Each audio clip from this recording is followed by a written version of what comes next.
मुकद्दर बांटने वाला मुकद्दर बांट देता है। कभी कतरा कभी पूरा समंदर बांट देता है। मोहब्बत उसको हो जाए फिर महबूब की खातिर जमीन और आसमां का सारा लंगर बांट देता है। अगर महफूज रखना चाहे अपने घर को दुश्मन से, अबाबीलों के लश्कर में वो कंकर बांट देता है। ये सारी बेबसी कासा बदस्ती क्या तमाशा है। मेरा मालिक अगर हिस्सा बराबर बांट देता है, वो जिसकी आल को उम्मत ने आशिक तिस्न लब मारा, सुना है हश्र में वो आबे कौसर बांट देता है। बिस्मिल्लाहिर्रहमानिर्रहीम। शुरू अल्लाह ताला के नाम से जो बड़ा मेहरबान निहायत रहम करने वाला है। अस्सलामु अलैकुम नाज़रीन। एक नेक पाकीज़ा औरत और 5 जानी मर्द और अमरूदों का बाग। आइए तो सुनते हैं दिल को छू जाने वाला ईमान अफरोज किस्सा। एक औरत बहुत खूबसूरत थी, अच्छी सीरत में भी बेमिसाल आब थी। उसकी शादी नेक आबिद शख्स के साथ हो गई। दोनों एक साथ खुशो खुर्रम जिंदगी गुजार रहे थे। कुछ अरसा गुजरा, उस औरत के शौहर को कारोबार के सिलसिले में दूसरे शहर का सफर करना पड़ा। किसी वजह से वो अपनी बीवी को अपने साथ नहीं ले जा सकता था। शौहर का छोटा भाई उसी घर में उसके साथ रहता था। पहले तो उसने सोचा कि अपनी बीवी को अपने करीबी दोस्त के घर में छोड़ जाता हूँ। जवान और खूबसूरत बीवी का अकेले घर में रहना मुनासिब नहीं। फिर उसे ख्याल आया कि मेरा अपना सगा भाई भी तो मौजूद है। भाई की मौजूदगी में अपनी बीवी को किसी घर में छोड़ने की क्या जरूरत है। मेरी बीवी को तो तहफ्फुज़ चाहिए, वो अकेली तो नहीं है और उसके भाई की भी अभी शादी नहीं हुई थी। औरत के शौहर ने सफर से पहले अपने भाई को बुलाया और कहा, मुझे जरूरी काम से दूसरे शहर जाना है। मेरे जाने के बाद तुम्हारी भाभी अकेली है, इसका ख्याल रखना। भाई ने उसे तसल्ली दी कि मेरे रहते हुए आपको फिक्र करने की कोई जरूरत नहीं है। आप बेफिक्र होकर इत्मीनान से सफर पर जाओ। वो तो सफर पर रवाना हो गया, मगर ये भूल गया कि अल्लाह के रसूल की हदीस है,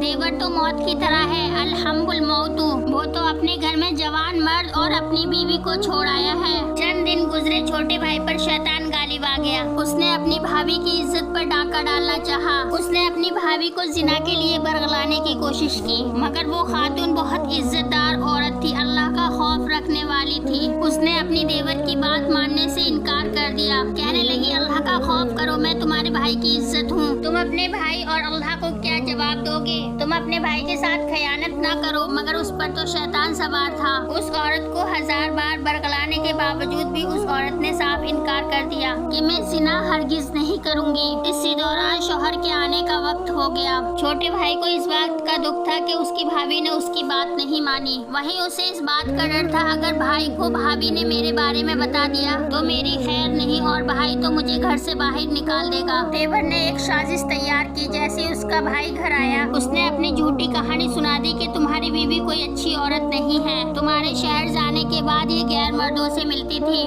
बदकार जानिया औरत है। तुम्हारी गैर मौजूदगी में इसने मुझे भी बहुत बरगलाया था। ये तो अच्छा है कि मैं इसकी बातों में नहीं आया था और मैं इसके चुंगल से बच गया। ये सारी बात सुनकर शौहर को अपनी बीवी पर बहुत गुस्सा आया, क्योंकि उसे अपने भाई पर बहुत यकीन था, क्योंकि उसे अपनी बीवी पर शक था। इसलिए उसने अपने भाई की तमाम बातों को सच मान लिया और उसने अपनी बीवी की कोई बात नहीं सुनी। बीवी को 3 तलाक देकर कहा कि चली जाओ यहाँ से, मेरा घर छोड़ दो। बीवी ने उसे बहुत बताने की कोशिश की, मगर उसने एक बात ना सुनी। उसके वालिदैन वफात पा चुके थे और मायके में भी उसका कोई नहीं था जो उसे पनाह देता। खाविन ने तलाक देकर उसे घर से निकाला तो वो अल्लाह का नाम लेकर घर से निकल गई, क्योंकि उसे अपने रब पर पूरा यकीन था। वो जानती थी कि वो बेकसूर है, अल्लाह पाक उसकी जरूर मदद करेगा। कि रोते हुए वो चल रही थी। इसी दौरान रास्ते में एक बड़े आबिद की उसे झोपड़ी नजर आई, तो उसने नेक मुत्तकी परहेजगार आबिद शख्स का दरवाजा खटखटाया। उस नेक शख्स ने दरवाजा खोला तो उस खातून ने अपनी दुख भरी दास्तान सुनाई। कोई फिक्र ना करो,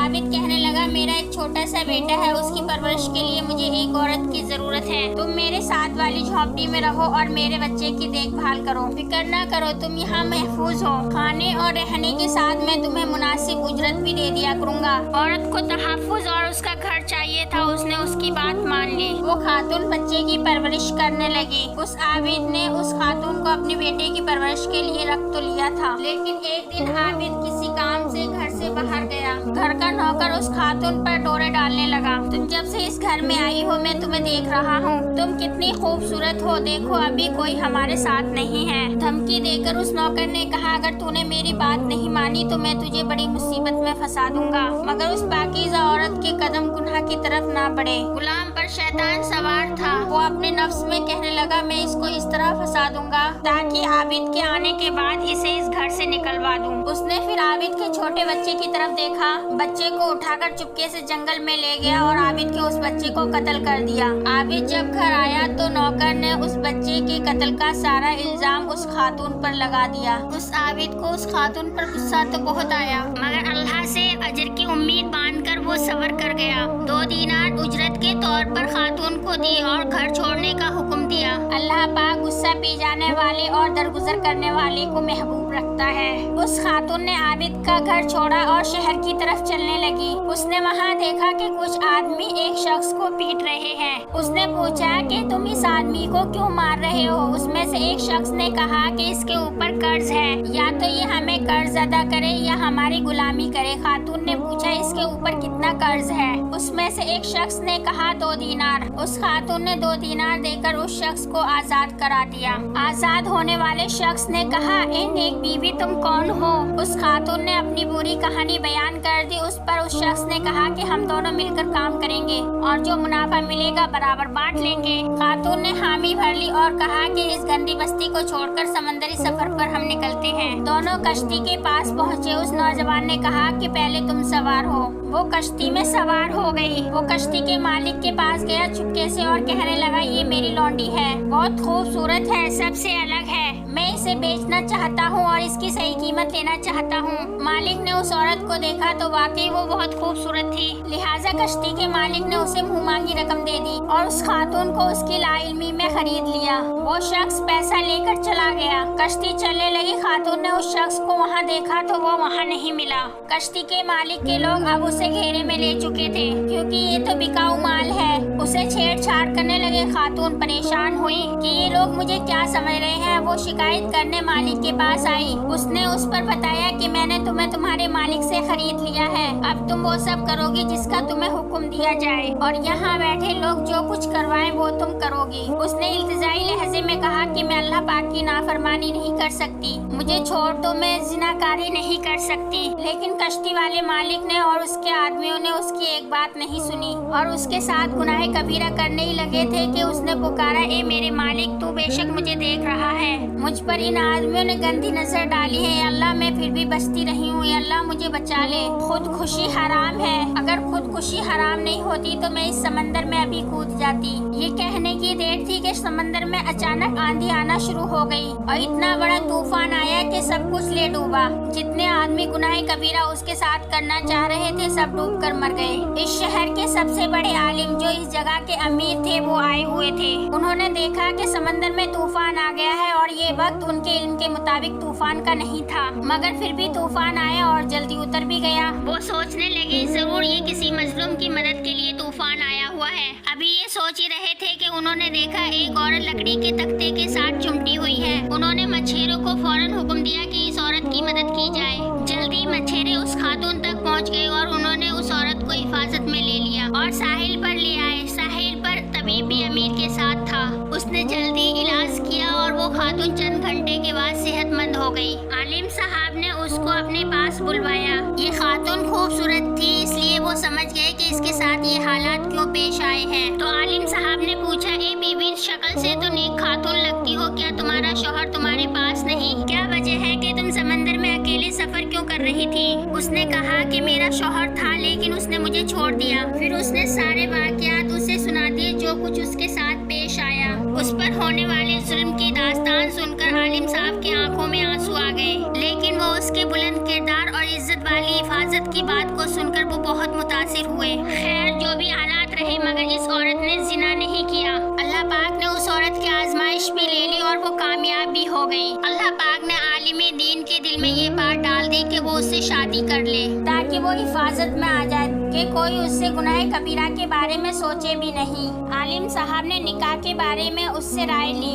उस खातून को तो इज्जत की हिफाजत चाहिए थी। उसको अपने शाबिका शौहर से तलाक लिए हुए कई महीने गुजर चुके थे, इद्दत भी गुजर चुकी थी। उसने हाँ में सर हिला दिया। आलिम ने उसके साथ निकाह कर लिया। अल्लाह की कुदरत के खेल भी निराले हैं। जब तक शौहर के निकाह में रही तो हिफाजत से रही। जब शौहर ने शक शक किया तो उसे घर से निकाल दिया। बाकी दूसरे दरिंदों वहशी जानवरों ने उस पर नजर रखी, लेकिन जब वो दूसरे शौहर की हिफाजत में आई तो अल्लाह पाक ने उसकी सलाहियतों को और निखार दिया। वो ना सिर्फ खूबसूरत थी बल्कि वो ज़हीन भी थी और दीन के बारे में सब कुछ जानती थी। उसने आहिस्ता आहिस्ता दीनी मामलात में अपने शौहर का हाथ बटाना शुरू कर दिया और खवातीन के मसले मसाइल हल करने की कोशिश करती रही और उनके काम आती रही। थोड़े से दिन में उन्होंने गरीबों के लिए बहुत से काम सरअंजाम दे डाले। आलिम साहब तो पहले ही मकबूल थे, मगर उस खातून ने लोगों के दिल में जल्दी ही अपना मकाम बना लिया। वक्त गुजरता चला गया। एक दिन जबकि आलिम साहब की मौत का वक्त करीब था, उसने अपनी बीवी को अपने पास बुलाकर कहा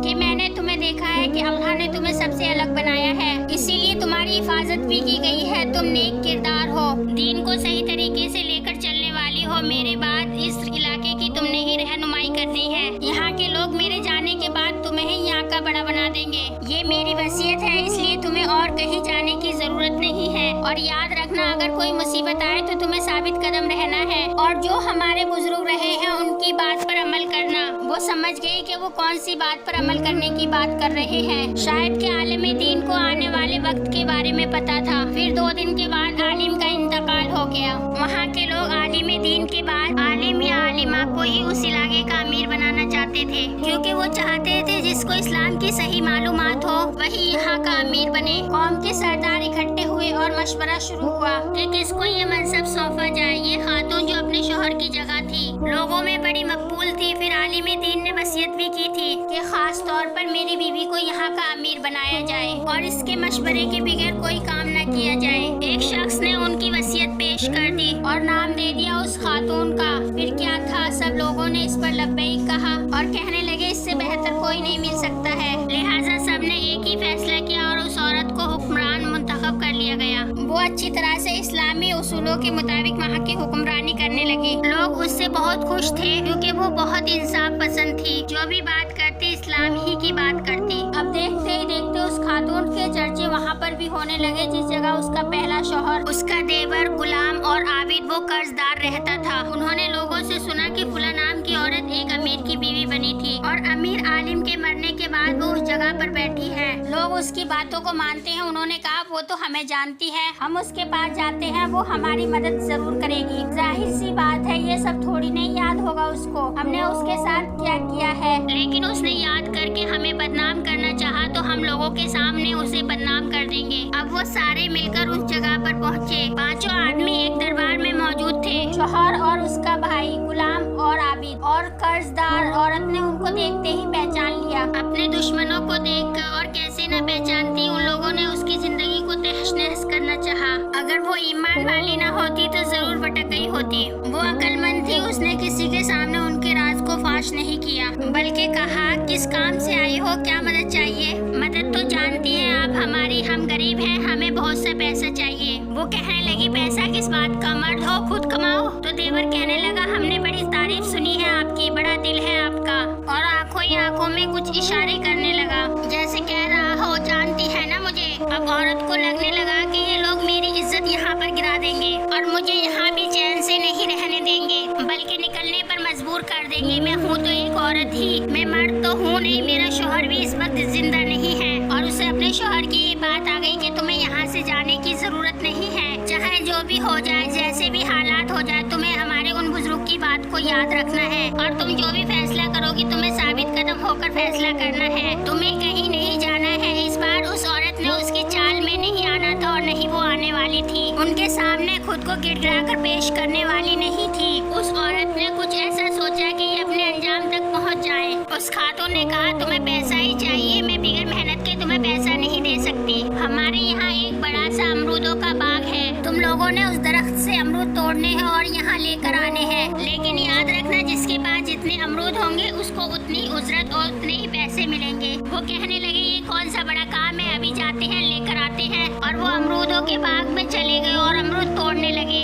लेकिन ये क्या, दरख्त से एक अमरूद भी नहीं टूट रहा था। लेकिन 3 आदमी तो अमरूद को हाथ तक नहीं लगा पा रहे थे। ऐसा लग रहा था जैसे कोई झटके से उन्हें दूर हटा रहा है, सिवाय उसके पहले शौहर और उस आबिद के। और वो 3 खबीस तो अमरूद तोड़ ही नहीं सके। कहने लगे अब क्या होगा, इन लोगों ने तो अमरूद तोड़ लिए हैं। खैर इनके पास जितने अमरूद हैं इन्हें पैसे तो मिल जाएंगे, हमारे पास तो एक भी अमरूद नहीं है। अब क्या होगा, अब हमारे पास कोई पैसा नहीं आएगा और वो औरत हमें ऐसे ही बाहर लौटा देगी। माजरा समझ नहीं आ रहा था। बहरहाल वो लोग लाख कोशिश के बावजूद भी नाकाम होकर लौटे। दरबार में वो खातून मुस्कुराती हुई वहाँ पर बैठी हुई थी। वो कहने लगे 2 आदमियों ने अमरूद तोड़े और 3 आदमी अमरूद नहीं तोड़ सके, ये क्या माजरा है। उस औरत ने कहा वो अमरूद कोई आम अमरूद नहीं है, बल्कि वो एक खास अमरूद है और एक बुजुर्ग की दुआ से वहाँ पर लगाए गए हैं। उन्होंने ये दुआ की थी कि जो भी बदकार जानी इन अमरूदों को हाथ लगाएगा तो ये अमरूद उसके हाथ में नहीं आएंगे। वो औरत कहने लगी अब तुम लोग बताओ कि तुमने क्या गुनाह किया है। अब वो 3 आदमी डर गए और कहने लगे कि इन दोनों ने भी तो गुनाह किया था। उस औरत ने कहा चोरी पकड़ी गई ना, क्या गुनाह किया था इन लोगों ने। उस औरत ने कहा कि इन लोगों ने इस तरह का गुनाह नहीं किया जैसा कि तुम लोगों ने किया था। हाँ, इन लोगों ने तुम्हारी बात पर यकीन किया था, ये इनका कसूर है। मेरे शौहर ने तुम्हारी बात मानी, उसने देवर की तरफ इशारा किया था और मुझे तलाक दे दी। इसने मुझसे कोई तस्दीक नहीं चाहिए और नहीं मुझसे पूछा। तुम्हारी बातों में आकर इसने मुझे छोड़ दिया। ये आबिद इसने अपने गुलाम की बात मानी कि मैंने इसकी बेटी को मारा है, जबकि इसके गुलाम ने इसकी बेटी को मारा था, लेकिन फिर भी इसने मुझ पर रहम किया और मुझे जाने दिया। और ये कर्जदार, ये तो इतना बड़ा खबीस है जिसको मैंने 2 दीनार देकर छुड़वाया था, इसने उल्टा मुझे ही उस कश्ती में छोड़ दिया जहाँ पर मुझे लौंडी और एक तवाइफ ज्यादा समझ रहे थे। अल्लाह पाक अगर तूफान नहीं भेजता तो वो लोग मेरी इज्जत तार तार कर देते, या फिर मैं उस समंदर में कूद चुकी होती। अमरूद को हाथ लगाने से पता चल गया है ना कि कौन कितना ज्यादा गुनहगार है। लिहाजा इस आबिद और मेरे शौहर ने मेरी इज्जत पर हमला तो कोई नहीं किया था, तो अमरूद इनके हाथ में आ गए। उसके बाद उसने अपने तमाम लोगों को हुक्म दिया कि इस जानी गुलाम और मेरे देवर को 80 कोड़े लगाए जाएं और ये कर्जदार इसने मेरे साथ दगाबाजी और धोखेबाजी की, इसको कैद में डाला जाए। आबिद और अपने शौहर से कहने लगी कि तुम लोगों ने मुझ पर यकीन नहीं किया था। खास तौर पर अपने शौहर से कहा कि मैं तो तुम्हारी बीवी थी। अपने भाई की बातों में आकर तुमने एक औरत को गुनहगार साबित कर दिया, जबकि वो गुनाह उसने किया ही नहीं था। करना तो दूर की बात, सोचा भी नहीं था। और अल्लाह पाक ने तुम्हें इस बात की सजा ये दी है कि तुम जिंदगी भर पछताते रहोगे कि तुमने अपनी किस बीवी को छोड़ा है। लोगों ने उसके बाद उस औरत की खूब तारीफ की कि अल्लाह पाक ने क्या इंसाफ किया है कि अमरूदों से किस तरह इसकी गवाही दिलवा दी।